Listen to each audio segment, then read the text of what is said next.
escape. I thought, like, well, I'm not, that's just not like, I'll just not say. Literally. I was like, I can see it now.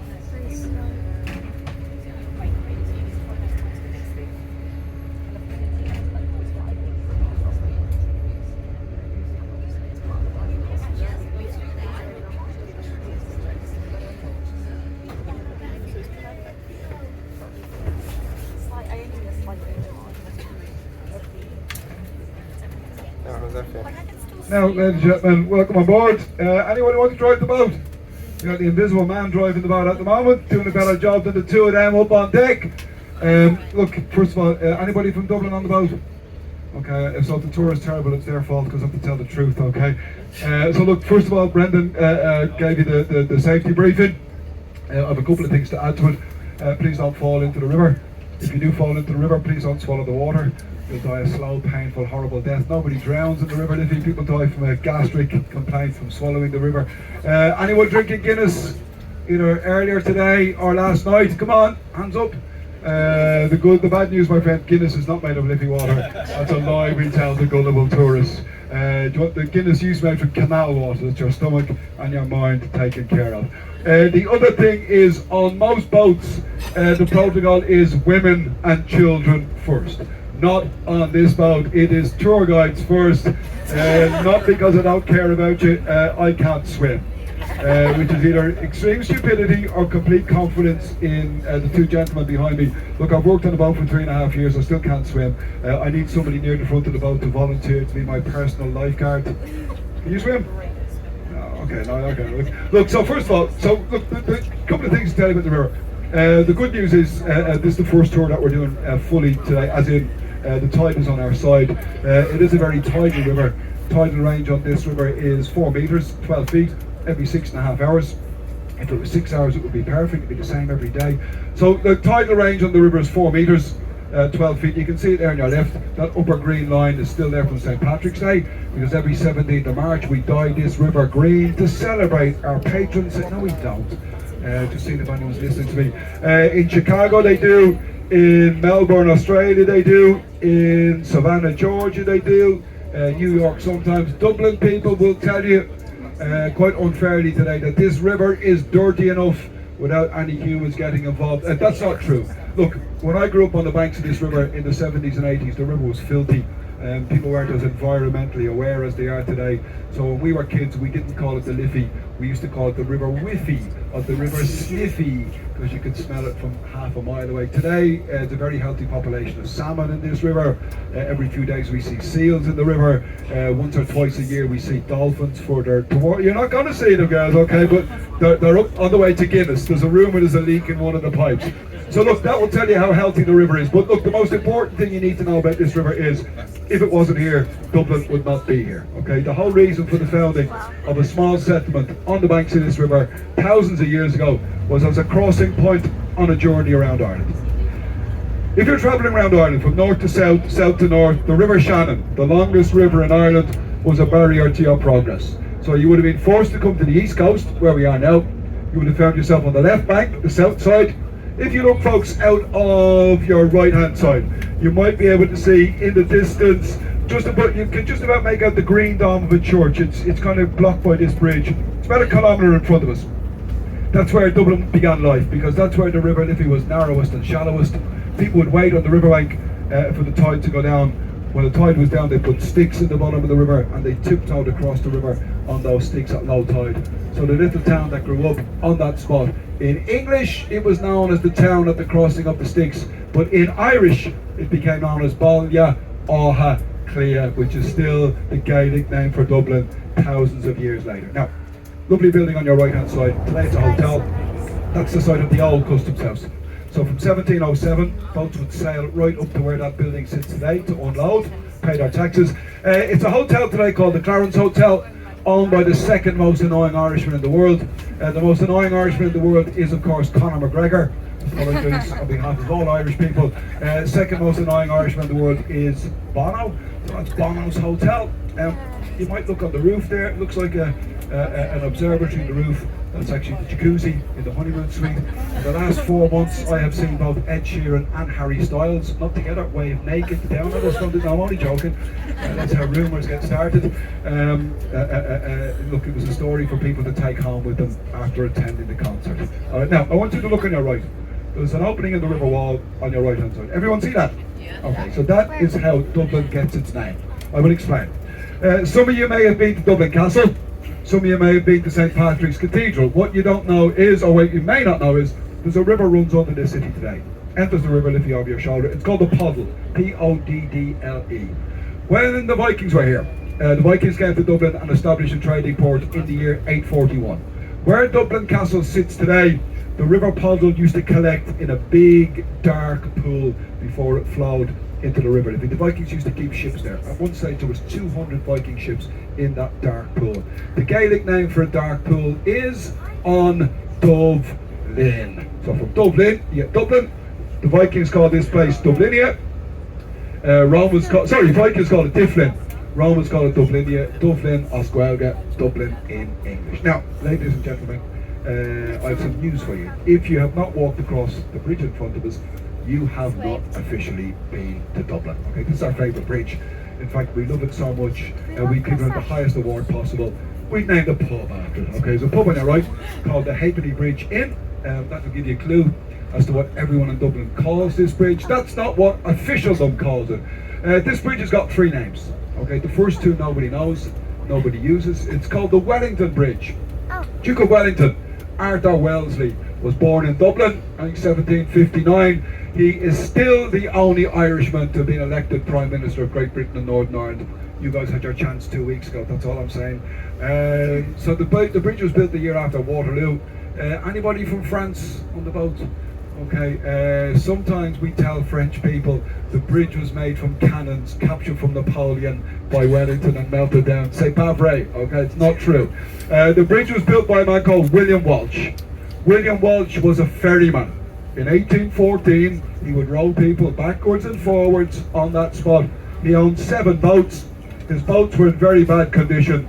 When the city council told him if he didn't repair his boats, he could lose his licence, he told the city council to get lost, and he decided to build a bridge instead. And for 100 years, people had to pay half a halfpenny to cross that bridge, hence the name, the Halfpenny Bridge. Now, where we are at the moment, I agree with you, this is not exactly the Mississippi, the Amazon, or the Nile. In the 10 great rivers of the world, the River Liffey is around number 11, okay? Had you been here on this very spot 200 years ago, the river was 6 times wider, okay? It's about 200 metres wide. You've all been to Temple Bar, yes? Okay, Irish people don't go to Temple Bar, okay? We certainly don't drink there. The main cobble street parallel to the river that would have taken you through Temple Bar was as wide as this river used to be. In fact, when it flooded, it would flood all the way to Trinity College. So the old name for this river in Irish will give you an idea of how dangerous the river was. In Gaelic, this was called the River Rushach. In English, Rushach means the fast runner, the stampeder, because when this river flooded, bridges would be washed away. So we had to build the walls either side of us to make it navigable. So this is the busiest, the widest, probably the most important bridge over the river. And as such, it's named after one of the most important figures in Irish history. It's called O'Connell Bridge. When we emerge, if you look over your left, you see Ireland's Cape Crusader, man in black, a man called Daniel O'Connell, not to be confused with a man called Daniel O'Donnell, who doesn't have a bridge named after him. By the way, O'Connell does not have grey hair. That's the pigeons and the seagulls giving their verdict on a man that we know in Ireland as the Liberator. He fought for Catholic equality in this country just over 200 years ago. So like I said, highest award accolade possible, a bridge in the capital city. There are 21 bridges over the river, generally named after 2 types of people. Great Irish writers, or people who were involved in the long struggle for Irish independence. Ladies, 1 second, Mark. Okay, folks, we got good news. If anything happens on us, we got a safety vehicle following us on the left. You'll just see it. It's an Irish ambulance. It's just about to go past in a second. I'll stop at the traffic lights. Bear with me. I'll show it to you in a second. It holds 60,000 pints of life-giving liquid. So I told you 21 bridges, 20 named after men. The bridge we just sailed under is the only bridge so far named after a Dublin woman, and it's called the Rosie Hackett Bridge. Rosie was that size, 4 foot nothing, 1 metre 35. She fought for female workers' rights in this city just over 100 years ago, at a time when it was incredibly difficult for women to find work here. Her connection with the river lies, and I'm sorry to do this to people, where the ugliest building in the world now sits. Behold, 16 stories of horrific 1960s architecture. Liberty Hall it's called. For a long time that was the tallest building in Ireland. Imagine how proud we were. Look, it wasn't always that tall, wasn't always that ugly. In fact, Liberty Hall is an important historical site, which I'll tell you about in a second. People want the good news? Keep looking. It's gone. Aha. The problem is, anyone from Dublin, I found out 3 weeks ago that it's a listed building, which means it's there forever. So look, had you been outside Liberty Hall 106 years ago on the morning of Easter Monday 1916, you would have seen 450 men and women gather. They launched a rebellion called the 1916 Rising that led to Irish liberty. Among them was a tiny little troublemaker called Rosie Hackett, the woman the bridge is named after. So what I'm going to do for the next couple of minutes, I'm going to talk about what's on our left. We got Beauty and the Beast side by side. We got the ugliest building next to the most beautiful. So this is called the Customs House. Took 11 years to build, designed by an Englishman, a gentleman called James Gandon. Came to Dublin in 1780 specifically to build this. In fact, to tell you how wealthy a city Dublin was, Gandon was given one other choice. He could have gone to St. Petersburg to build a palace for Catherine the Great. Instead he chose to come to Dublin. At that stage we were the second wealthiest, second most important city in the British Empire. That's expressed in stone in each of the 4 corners. If you have a look on the roof there, you got the lion and the unicorn representing England and Scotland, and in the middle of their warm, tender, loving embrace is the Irish harp, and they all lived happily ever after. If you keep looking on the roof, you'll notice in each of the corners there's a lovely flower pot. That's where James Gandon hid the chimneys. He didn't want anything as ugly as a chimney to ruin the design. Ironically, the last time there was a fire in those chimneys was November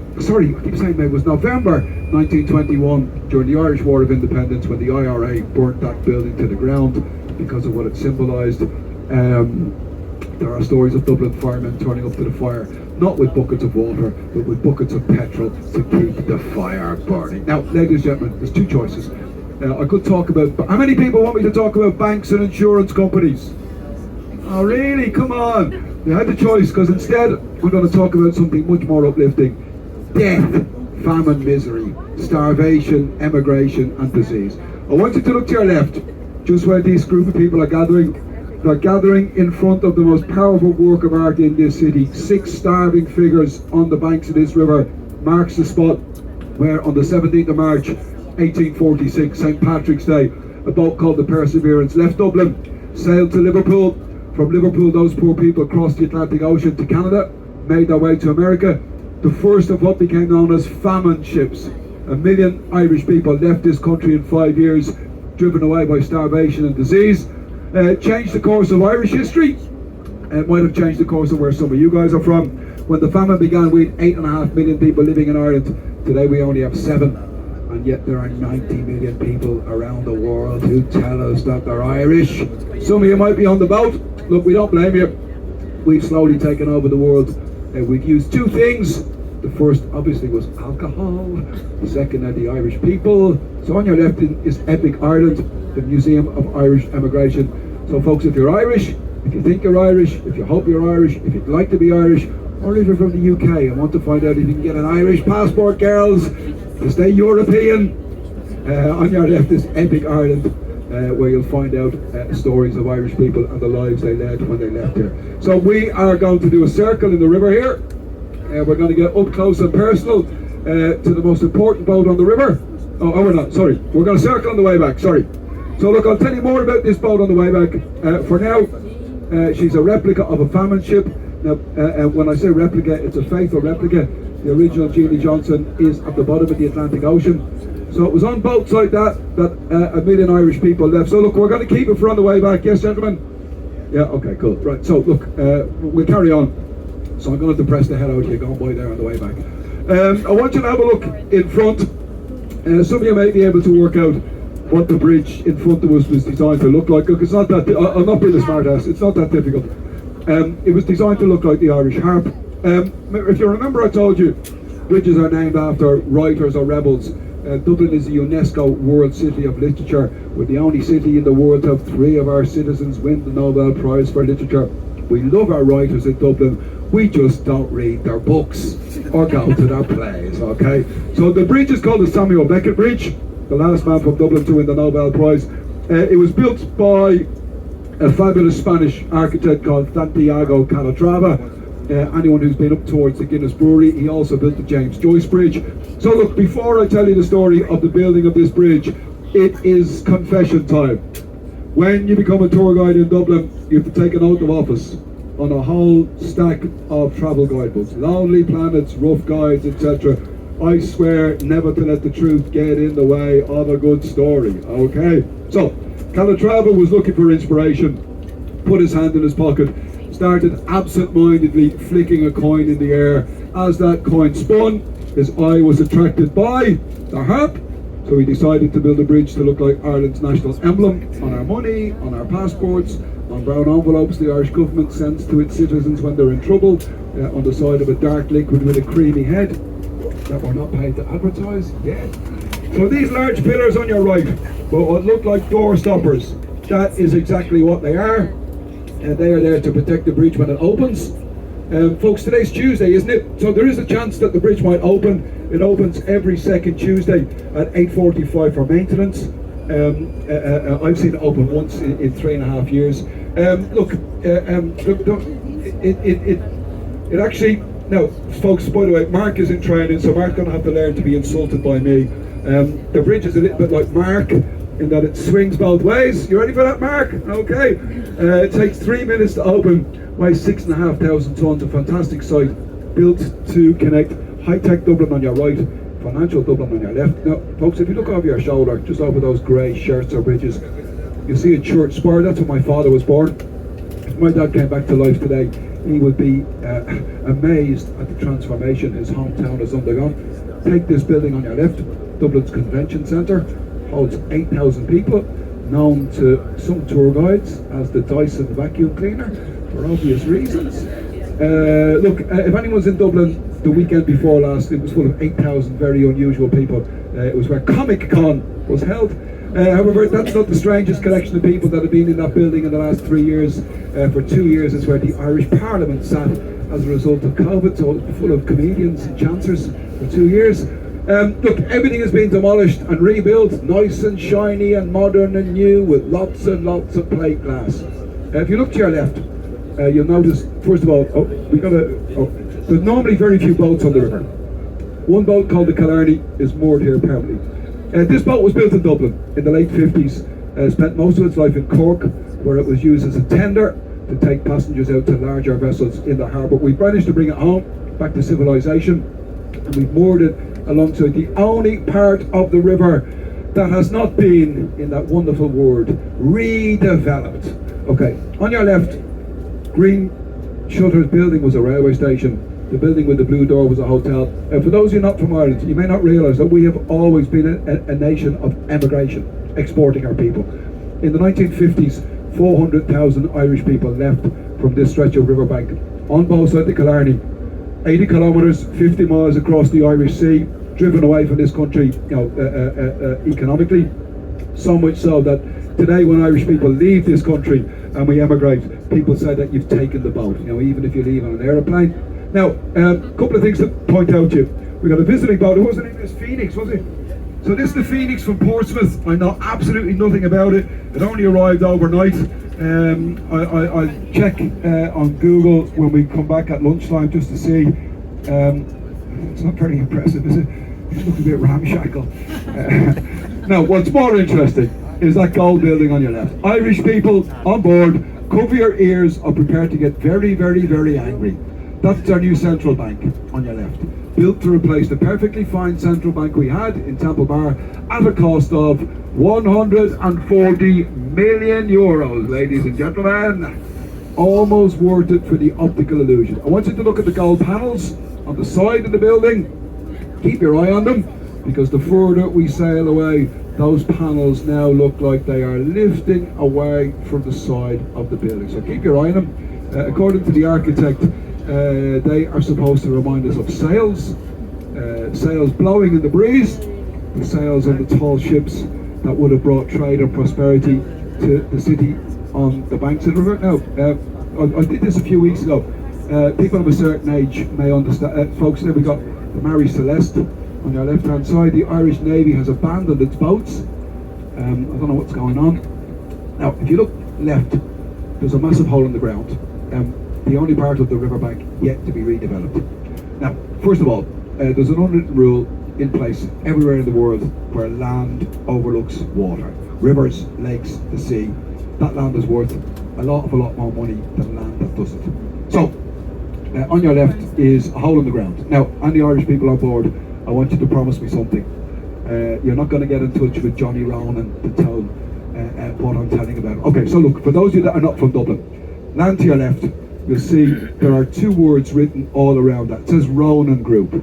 Actually, the man is, he's called it, anyone from Dublin, look what he's called it, Waterfront South Central. It's on the bloody north side of the river, okay? Johnny Ronan is a lovely man, okay? He is a property vulture. My problem is he wants to build two 45-storey towers on that spot. So imagine how that would transform Dublin city skyline. None of us in the city want it. Hopefully the city council is strong enough to resist, because, ladies and gentlemen, that building over your shoulder, I don't want anyone to laugh, that's the tallest building in Ireland, 23 stories tall, 90 metres. I said I don't want anyone to laugh, young lady. Look, what's much more interesting is how much it costs you to live there. That is the most expensive apartment block in Dublin, which I'll tell you about on the way back. So, don't panic, I'm going to talk about everything on that side on our way back. Okay.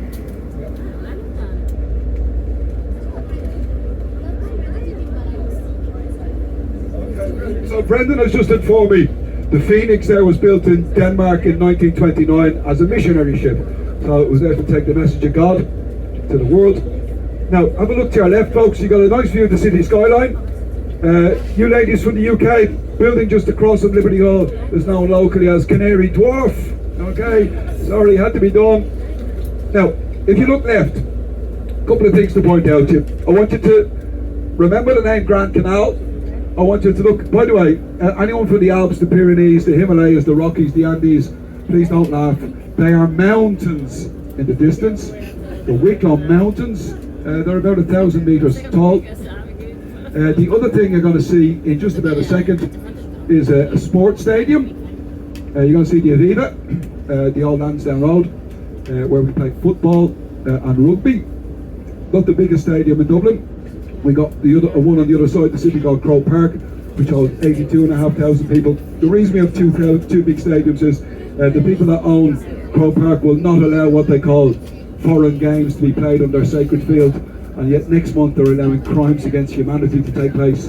Garth Brooks, 4 nights in a row. God almighty. Keep your windows closed. Folks, I want you to look at the gap between the stadium and the church.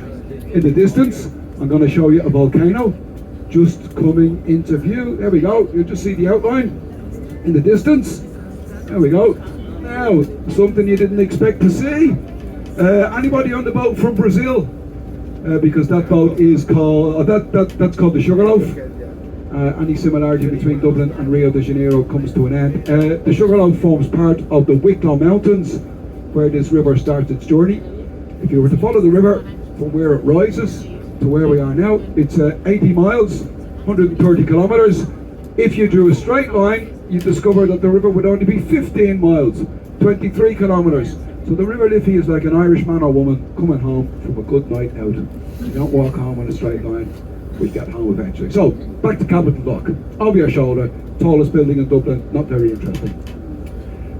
What is interesting is how much it would cost you to live there. Before COVID, 2-bedroom apartment on the top floor, €4,000 a month. Okay, now, everything is relative. We had a lady on the boat about 3 weeks ago, sitting just over there from San Francisco. When I said that amount, she went, "Is that all?" Okay, she laughed. Because Dublin, in San Francisco they have Silicon Valley. In Dublin we have the Silicon Docks. Okay, I showed you a sign that said Grand Canal Docks. Today this is known as the Silicon Docks. Look, we're suffering from the same problem as San Francisco. Ordinary people cannot afford to live in their hometown. One of the reasons we've been priced out is because of all the companies that have come here. About 200 years ago, this was all underwater, okay, part of Dublin Bay. The land either side of us was reclaimed to try to bring industry to what has always been an agricultural society. Well, I grew up on the banks of this river, 1970s, 1980s, and when I came back to Ireland about 20 years ago, I remember here on your left we still had gasworks, metalworks, factories, foundries, filthy, dirty part of Dublin. Today it is home to some amazing companies. Google, Facebook, Twitter, Apple, LinkedIn, Airbnb, and the newest arrival, Brendan got all excited last year when he heard that TikTok were coming to Dublin. Yeah, they've all got, well, Brendan thought they were coming here to open a watch factory or a clock factory. They've come here, they've established their European HQ on the banks of this river. They tell us that they've come here for 3 reasons. We know that's nonsense. They come here because number 1, we're in the European Union. Number 2, we have despite what you might think about these 2 gentlemen behind us, a well-educated population that speak English. But the main reason they come here, we all know, is so they can avoid paying tax. Any Irish people on this boat, you paid more tax last week than Apple have done in the entire time they've been in Ireland. Okay. Now, by the way, none of this would be possible without this strange structure on your left. If you look in the distance, you'll see something called the diving bell. It's a fantastic piece of engineering. In fact, today they call it the smallest museum in Dublin, because you can actually walk under that diving bell. Inside the capsule there is lined with photographs and information showing it what it was used for, but also showing you the horrible conditions men had to work in. Because, folks, that diving bell was used to build these river walls. It would have been lowered into the river, first time in 1871, sat on the river bed, air was pumped down the funnel, which enabled 6 poor men to work inside that capsule on their hands and knees, digging out the riverbed. Filthy, dirty, dangerous, claustrophobic work. Men were still having to work inside that diving bell right up until 1958. So there might be Dublin men still alive today who remember crawling around on their hands and knees beneath the surface of the river. Now, if that diving bell hadn't existed, maybe Facebook would not be here. Facebook's European HQ is in that block to your left, second building along. Facebook are not very happy about the street behind them. The name of it, Facebook tried to hide it. Facebook sits on a street in Dublin, I kid you not, called Misery Hill. Very, very appropriate. It was an old 13th century leper colony, and in the 18th century public executions, the bodies were left hanging there as a warning.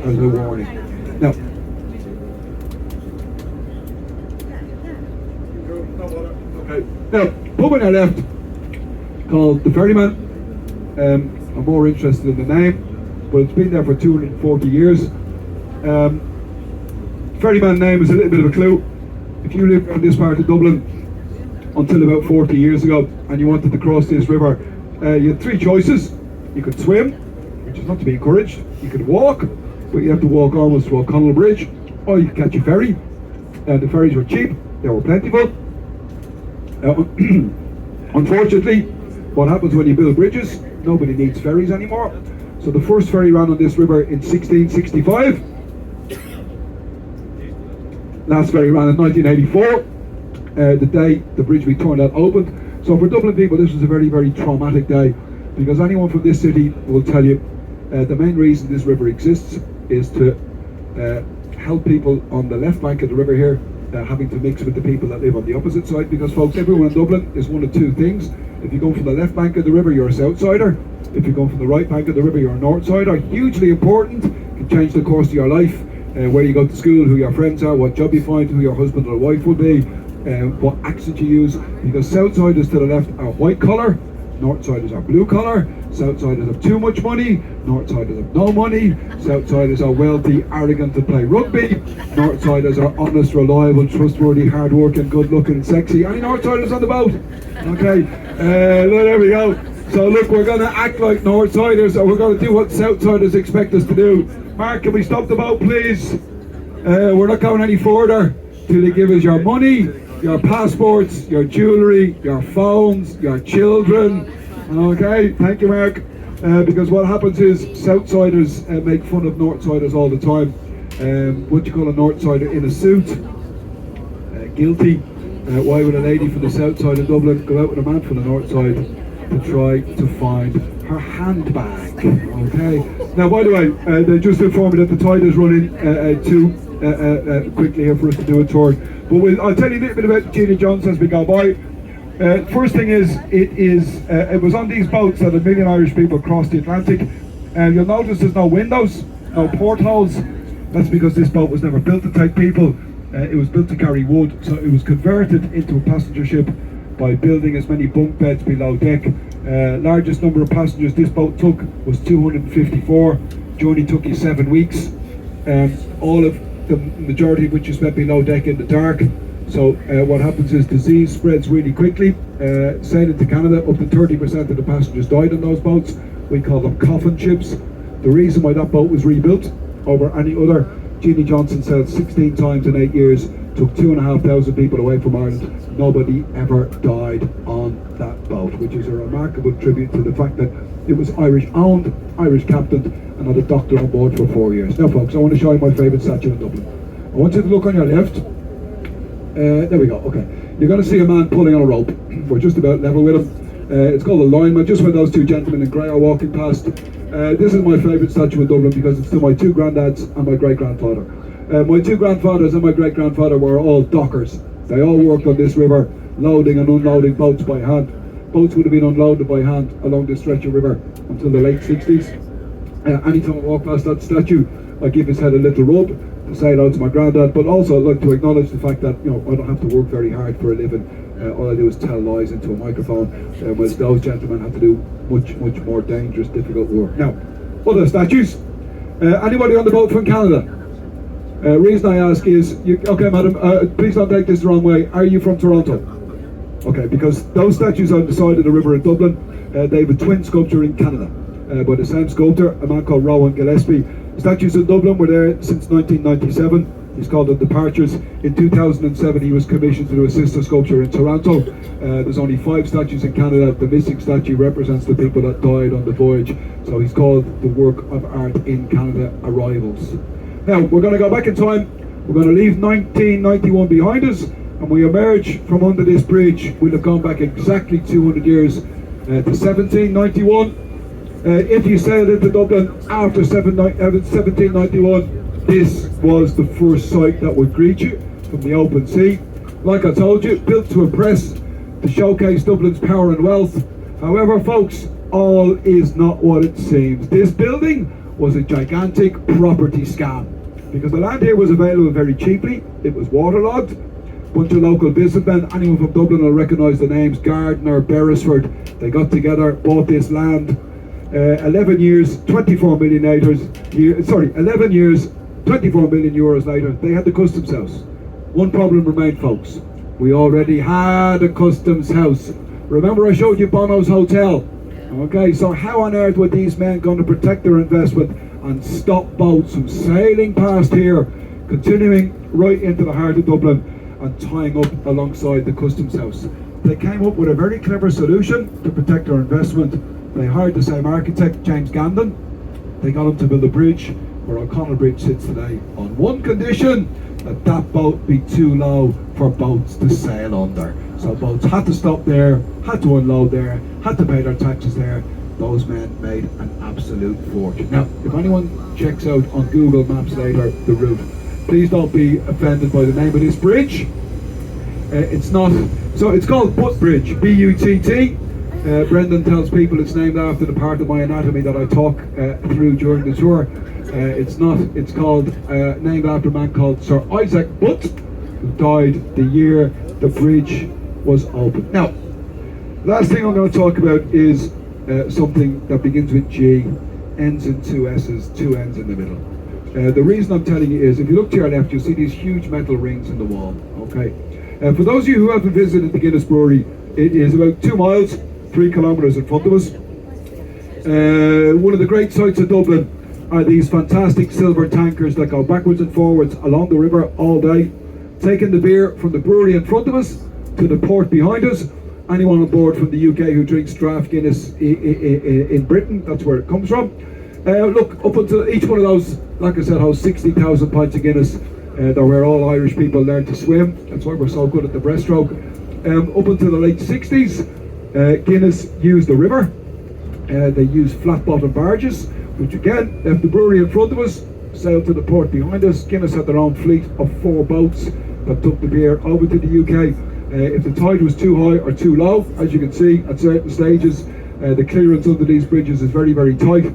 The Guinness barges would tie up along here, so this stretch of river became known locally as the Guinness Mile. Now, folks, we kept something from me, but Brendan may have told you that he's in charge.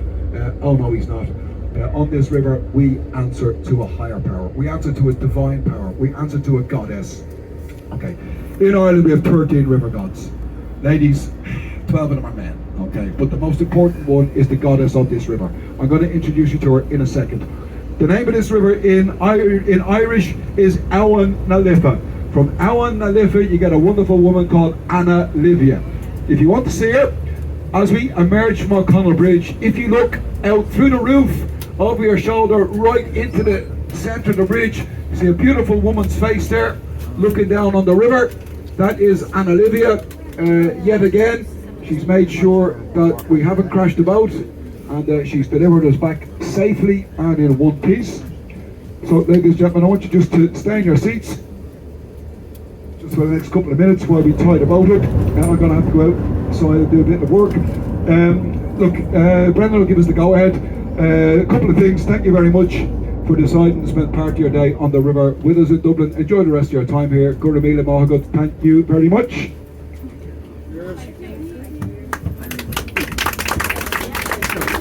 Thank you. Brendan, back to bow stern. Bow stern, bow stern.